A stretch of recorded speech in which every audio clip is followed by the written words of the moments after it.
Good morning, friends. Pastor Kelly here with you with the Monday edition of Sound Bytes. We're going to continue our series on trauma, loss, and grief. And our little sub-series, Say What? What to say, what not to say to somebody who has suffered great loss, trauma, or grief in their life. Here's another one that I think I've heard, many of you have heard, and I guess the Lord is trying to teach you something. That's a great one. I guess the Lord is trying to teach you something. Well, I would say, wise guy me would say, the Lord's always trying to teach me something, but are you trying to tell me that I'm so dumb that the Lord had to take my loved one away to teach me something? Are you trying to tell me that I'm that thick that he had to take somebody I love home to be with him because he's trying to teach me something? Well, the thing is God never wastes our pain. We understand that. We understand death is not part of what God's perfect intention for the human race. God is a God of life, not a God of death. So death is an invader. Death is a product of sin that was through Satan's enticing of Adam and Eve. That brought death into the human race. Death was never included. Death was never part of God's plan for us. His plan for us was fellowship with him and life.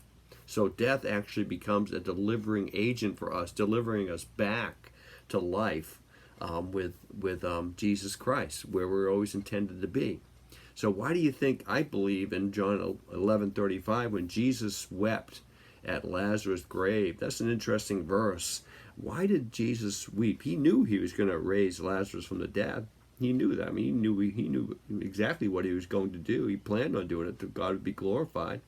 I believe he wept because he saw the human grief that was involved in death. And that's why he wept. He identified with the human grief, knowing full well that Lazarus was going to come forth, he was going to go on to live.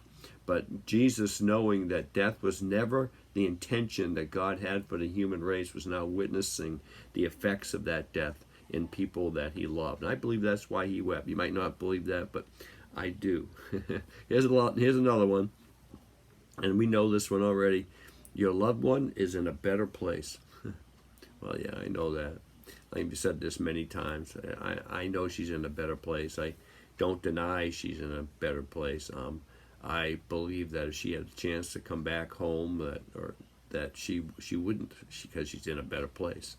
And I don't begin to understand the eternal state and what it would be like to be free from the old sin nature and be free from the shackles of my body and live in the presence of Jesus Christ and his angels. I can't begin to even conceive that. 1 Corinthians 2:9, eye has not seen nor ear heard, neither has even entered into the heart of man what God has prepared for them that love him.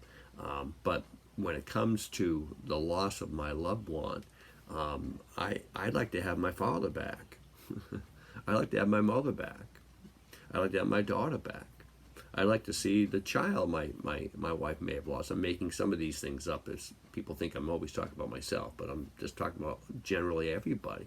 My daughter, I know my daughter's in a better place, but as I like to say, she's not in her room, and that's where I want her. Well, Pastor, that's selfish. Yeah, I agree. It is selfish, and I'm not ashamed of it. I'm a human.